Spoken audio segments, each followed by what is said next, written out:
In our last chapter, chapter 12, we're going to look at segment reporting, which relates somewhat to the consolidation concept, because once FASB ruled that all components of a consolidated group are reported as a single economic entity, some of the detail was lost, and some people argue that the financial statements were harder to interpret because different segments or different parts of your organization may have very different metrics and measures. So therefore, segment reporting is designed to help with that. Well, what is a segment? A segment is something that is significant and passes one of three tests. And the three tests are shown down here in the second box. You have to have 10% or more of revenue, profit, or assets. And how those segments are defined talks about in your text, but it really boils down to a lot of how management sees their business. And if you look at a number of examples, they generally follow along with product line or industry or location. Those are some of the common types of segments that you see. So we're going to do exercise 11 as an example of what happens with segment reporting, and hopefully this part, now that we're towards the end of the semester here, is a little bit of a break, and it's much less intense than the material we covered earlier. So far I've put into the template the items that were just given in the book. The identified segments, which management identifies, their external revenues, intersegment or internal, those intercompany transactions that we dealt with in consolidations, and then all I did was sum the assets that were given. So what we have left to fill in is the reported profit or loss, and this requires just a minimum calculation here. So we take the total less the expenses that are given in the book to get each segment's profit or loss. Now you'll see that the talent agency actually has a loss, and when we're dealing with losses, we end up treating those in some of our calculations at absolute amounts, and we'll look at that here in a second. The radio stations also had a loss, and our total reported revenue and losses then, our total revenue and losses combined is $3,843,800. But because we have both profits and losses in there, we need to segregate it out. So let's add up the amounts that are income, and our total of all reported profits is $4,530,800, and the total of our reported losses is $687,000, and that's going to help us with our calculations in the next part because we've got to segregate that out. So then the actual identification of the segments comes back to these three tests. So in this case we want 10% or more of total revenue. For the profit or loss we want 10% or more of the absolute of profit.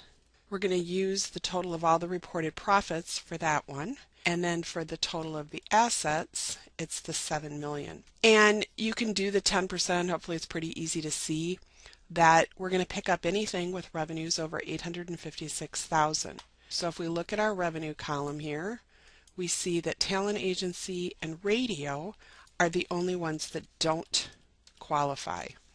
The other three do qualify. Now theoretically, here in the problem we're going to go ahead and do all of the tests. But once these three have been identified, you really don't need to do the other tests because it only takes one of the tests to make it a reportable segment. Now if we look at the absolute value of profits, we want anything that's more than 453 out of this column. So if this loss was greater than 453 as a loss, that would qualify, but it's not. So again, that one's kicked out. That radio stations and film, none of those meet the 10% here. So those are all no, and the other two are yes. And what you generally see is your reportable segments have yeses all the way across the board or 2 out of 3. The ones that have 1 aren't as frequent. Our last test then is if the assets are more than $702,000. So if we look at our items here, the only one that's not is the talent agency. So we can see the talent agency doesn't qualify at all. Publishing qualified in all areas, as did cable. The only one we ended up picking up at the end here is the radio stations. So all of the segments are reportable except for the talent agency. So that would be the separate identified items that we would report in the footnotes. Now you also have to do a test for significance. If you look back in our book, the total consolidated revenues given are $9,074,000. We have to report at least 75% of that. So we have to report in our segment reporting at least $6,805,000. If we look at the external revenue of the segments we are going to report, well, that's going to be the total less the talent agency, because that's the only one we're not reporting on, and we meet this test because we exceed that amount.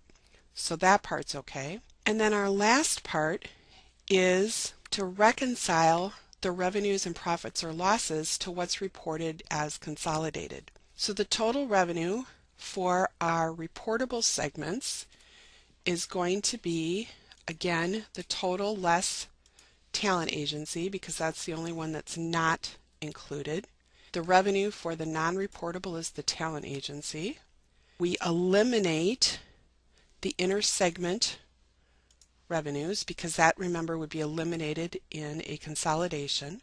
And then we need our corporate level revenues, which are going to be the total of the $9 million given less these segments.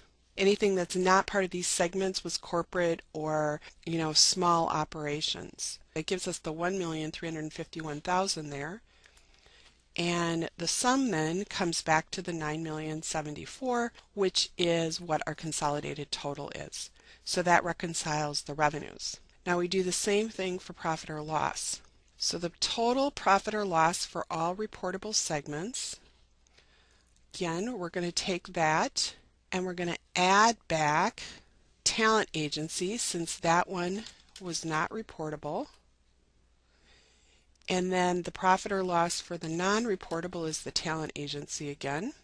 And at the corporate level, our revenues, we just calculated up above, and our expenses are the corporate level less the ones that we've reported before.